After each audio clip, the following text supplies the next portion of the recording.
Hi everyone. Today we're going to look at the history of chemistry and some of the pioneers in the field of chemistry that have paved the way for what we know today. Okay, so we're going to talk about a lot of historic people and discoveries. The first place to start would be with a gentleman by the name of Democritus. Now, Democritus was a philosopher, and he was part of the aristocracy, and in that time period, whatever these philosophers and scientists said, everybody kind of went along with it. They were the elite members of the society. And he had this idea that all things are made up of these tiny little particles that are almost invisible, that we can't see, and he dubbed them as atomos.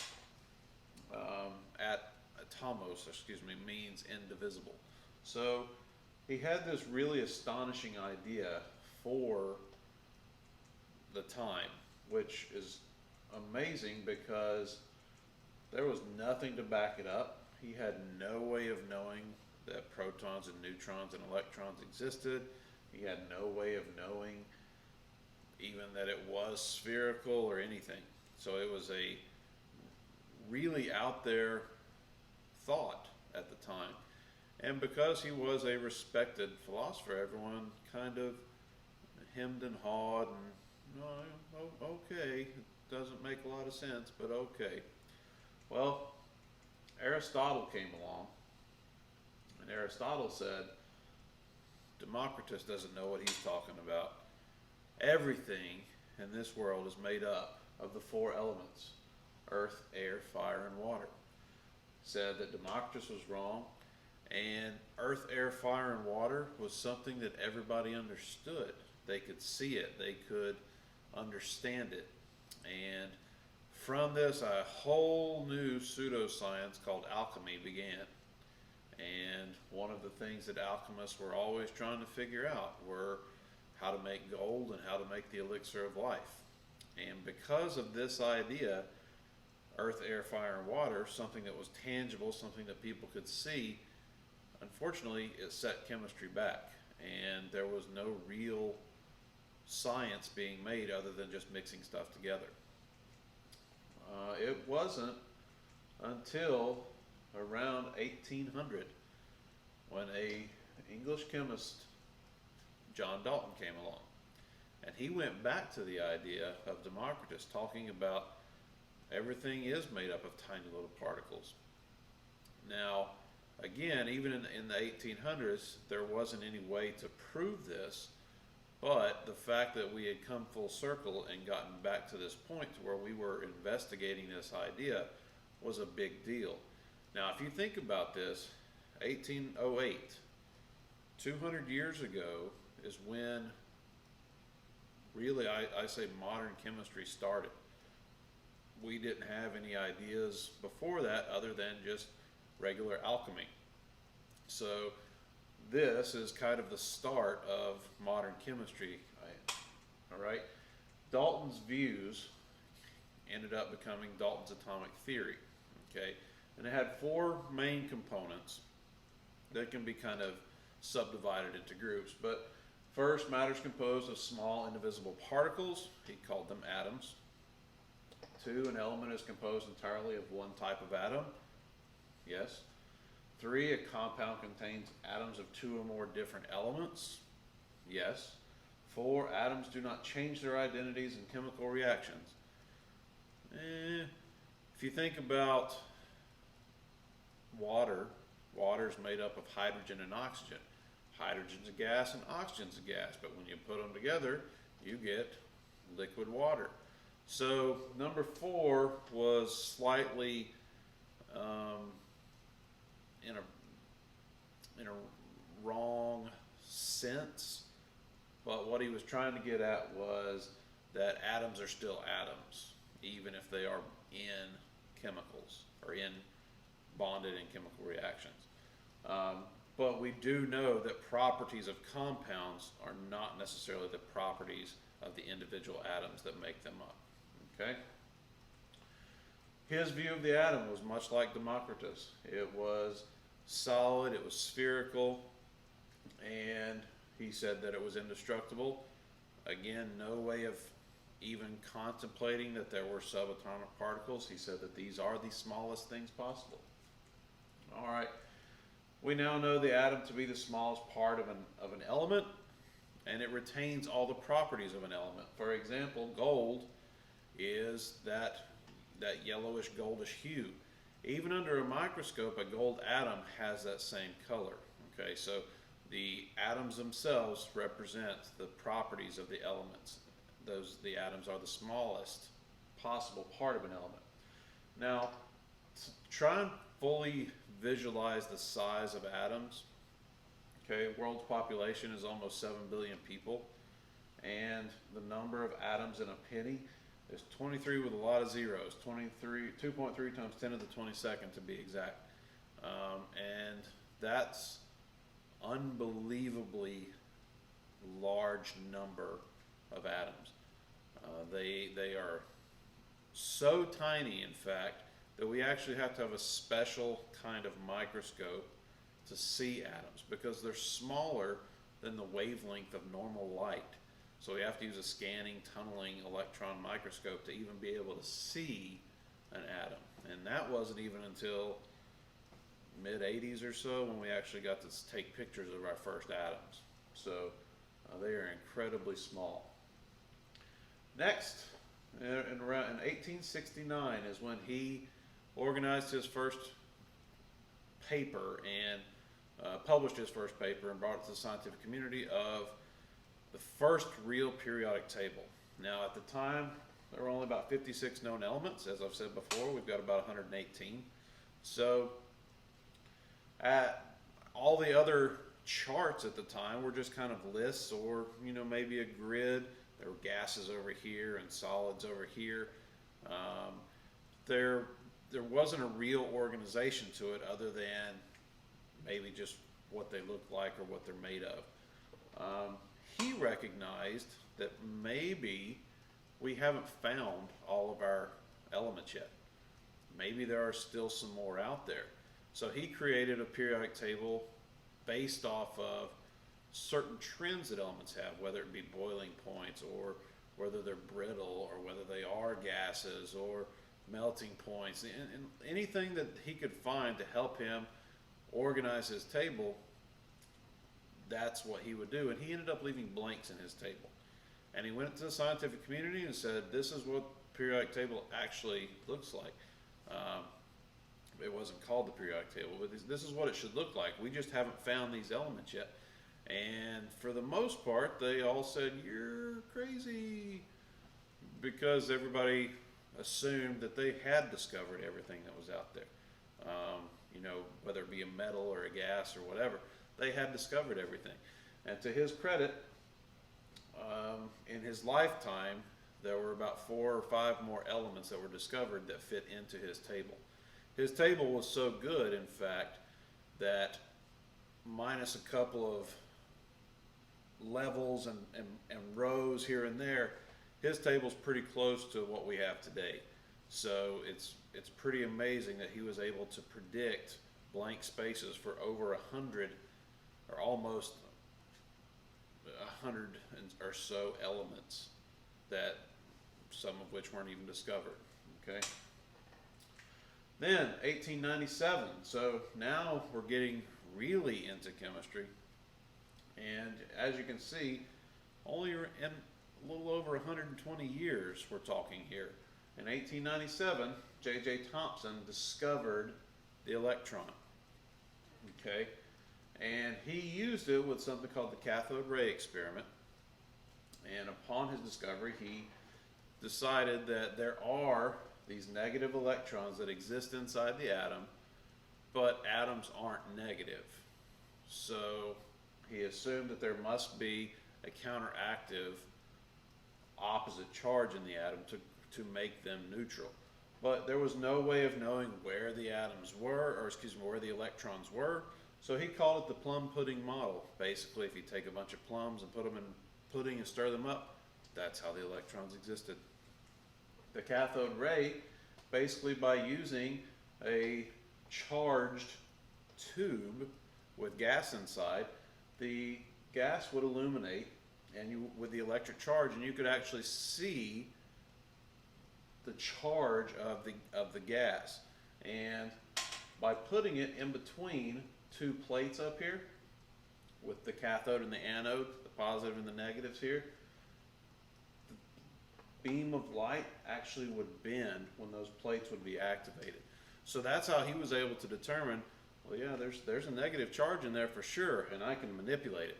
So it was a big discovery to show, wow, there's something else inside an atom, and that was a pretty big deal. Okay, we now know that electron is the smallest particle. It is negative, and it has almost no mass. As I said before, if you take a basketball and say that that's a proton, a tiny little BB would be the size of an electron. An electron is 1,840 times smaller than a proton. So the mass of them is so insignificant when it comes to the mass of an atom. We don't actually worry about it. Okay. Now, Henry Becquerel, 1896, along with Marie and Pierre Curie, they discovered radiation. Discovered that there was a invisible energy that was being emitted by uranium.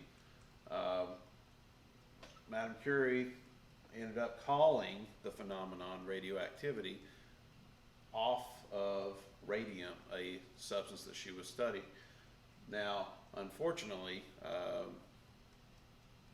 lot of these early scientists were victims of their own discoveries, and radiation poisoning played a part in her sickness and in her eventual death.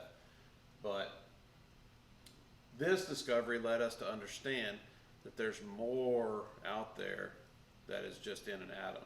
Okay. Next, Robert Millikan. He measured the actual charge of the electron, and I don't mean like the negative. He measured actually how much energy is being created or being transferred with an electron. Along with fellow scientist Harvey Fletcher, they used the oil drop experiment. It's a very archaic looking device, but much like the charged plates with the cathode ray, he was able to get a type of oil, like a mineral oil or vegetable oil, and get into such a fine mist as possible, so as to try to get as few atoms as possible in that tiny, tiny, tiny little droplet of oil. And using gravity and using charged plates would kind of try to float that mist, and in doing so was able to figure out how much actual charge was needed to counteract the effect of gravity and how much charge is being pushed and pulled with the electron itself. So another big step forward. And then came Ernest Rutherford. Now, Ernest Rutherford is a huge pioneer with chemistry. Not only just what his contributions were, but many of his students went on to discover more and more things about the atom and about chemistry itself. And while he earned Nobel Prize for his discoveries, many of his students from his actual teachings also earned Nobel Prizes. So he is a huge pioneer with chemistry. Now, he is given credit for discovering the nucleus in 1911. He used an object, this is called the gold foil experiment, and he would shoot alpha particles, positive alpha particles, at a piece of gold here. So he was trying to prove where the electrons might exist. And inadvertently, he found out something pretty incredible. Those alpha particles, those charged particles, positive particles, when he shot them at the gold, he tried to get a really, really thin sheet of gold, pounded out as thin as possible so that there were as few layers of atoms as possible. And when he shot the alpha particles through the gold, almost all of them went straight through. All these positive particles just went straight through the atom and hit the back of the plate. And he had these alpha particles that were burned in the back of the plate. But every so often, one of these particles would deflect off and shoot out. Not a lot of them, but some of them would bounce out and ping out in different directions. And he couldn't understand why so many particles went straight through, but every now and then one would bounce out. And finally was able to figure out that all of the positive that Thomson had postulated was in the center of the atom. If positives were all over the atom, then those little positive alpha beams would have pinged out all over the place. But since all of the positive alpha beams went straight through, except for very, very, very few, it told Rutherford that the nucleus holds all of the positive, and almost all of the atom is just empty space because all those positive particles just went straight through it. So it was a big deal. Okay, Moseley came along, and he was able to show definitively through an X-ray type of spectroscopy that the number of protons in an atom defines the atom itself. So if I have one proton, it's hydrogen. If I have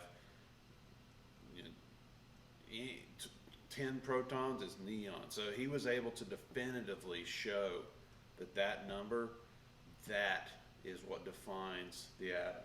Okay.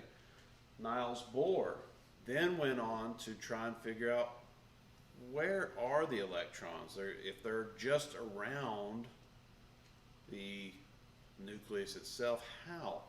What are they doing? And he proposed the planetary model of the atom. Now, the planetary model of the atom has to do with just what it sounds like in our solar system. So our planets revolve around our sun. Okay, so a planetary model means that the electrons are going around. So maybe this kind of Jimmy Neutron idea is what we all think of the atom today. Now, the really important part about Bohr's model is that he was able to show that in the hydrogen atom, electrons do traverse around the nucleus. And he could show that he could change the location of that electron by jumping energy levels, is what we call it. By exciting the electron, he could jump energy levels. And he was able to show that atoms can have extra levels and extra shells. Now, once you get past hydrogen and you add a second electron, it's almost impossible to find all of the electrons. And while we can't readily study electrons in their transit around the nucleus, we make a hypothesis. So we use the Bohr model to explain all of the atoms. It might not be exactly where electrons are located, but it is an easy way for us to describe where they're located. As time goes on, we'll talk more about what the actual shapes are and where they're located and how they're located, certain little pathways that electrons travel, and it's really unique. This is what we think of when we think about atoms, but the reality is it's much cooler than this. So, all right, James Chadwick. James Chadwick is given credit for discovering the neutron. So when we would measure our atoms, we would end up having kind of a leftover mass. And there were hypotheses of maybe there's another subatomic particle, but no one could actually prove it. And so Chadwick used, again, alpha particles and shot them through beryllium atoms. And when that happened, there was a strange type of radiation that came off that was not charged, and what it ended up being were neutrons. And those particles showed to be almost the exact same mass as a proton. So we were able to show that in the nucleus there's not just these positive particles, but there's also these random particles that have no charge that are also neutrons. And as time went on, we came to find out that some atoms have way more neutrons than they do protons. It affects their mass. Okay. Next, now we've gotten to a point to where we understand quite a bit about the atom. Okay, so with 1932 being one of these pivotal moments, the nucleus is a tiny dense region that's made up of protons and neutrons. The electrons are whizzing around the atom. We now know they're going at almost the speed of light around an atom. And over 99% of the mass is the nucleus, because so much of the atom is just empty space. Okay, we now don't even really talk about this planetary model. We have what's called the quantum model of the atom, because the electrons are actually moving so fast that it's a blur. So we talk about what's called the electron cloud and where electrons exist. Okay. The last guy I want to talk about here is Enrico Fermi. And this is really what brought the world into the atomic age. I'm sure that you've all heard of the Manhattan Project, and the Manhattan Project was the super secret government project to create the atomic bomb. Well, there were many, many stages of the Manhattan Project, and Fermi figured out, with a group of scientists and colleagues, that how to split atoms. He figured out how to cause chain reactions in uranium so that they would split and then split more and split more and split more. And actually this process is essentially the same type of process that we use today, almost 80 years later, for nuclear power. We use neutrons at uranium metal. The neutrons split the uranium atoms and create heat, and then we use that heat energy to boil water and make steam.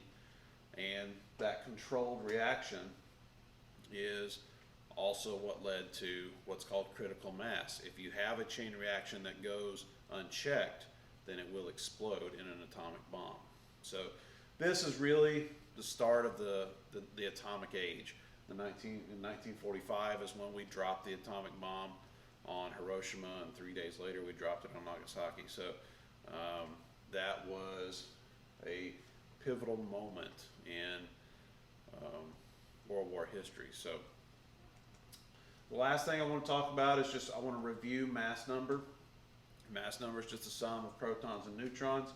And now that we know all this about the nucleus and where things are located, then we have certain places that we can write this. So remember, we've got our top left and our bottom left, our superscript and our subscript. So our top left is our mass number, our bottom left is our atomic number. And in order to figure out your neutrons, you have your mass number minus your protons. Now, if you look over here at the periodic table, silver's atomic mass is 107.868. Now, the reason we have decimals like this, if we have protons and neutrons, why doesn't it all just add up to even numbers? Well, something we're going to talk about next class is something called isotopes. And isotopes are the little variances of atoms. As long as they have the same number of protons, then it's still going to be silver. But you can have changing numbers of neutrons, okay? And if you take your mass number and compare it to your atomic mass, usually the mass number you're dealing with is representing the mass of the most abundant isotope on the planet. So when we're talking about 108, we're talking about 107.8. It's rounded up. So we can just take 108 and subtract 47 from it, to get our number of neutrons, okay? So that, again, we can talk a little bit more about that as time goes on, but your mass number is your protons plus neutrons. You can guesstimate your mass number based off of your atomic mass. You can round up or round down, whatever you need to, and that mass number will represent your most abundant isotope, okay? So iron, 55.8, you could round that up to 56 to give you a mass number, okay? But it is very important to understand that mass number and atomic mass are not the same thing, okay? That's about it for today. Like I said, next time we'll talk about isotopes and average atomic mass. And until then, remember, work together, help each other, and make the world a better place. See ya.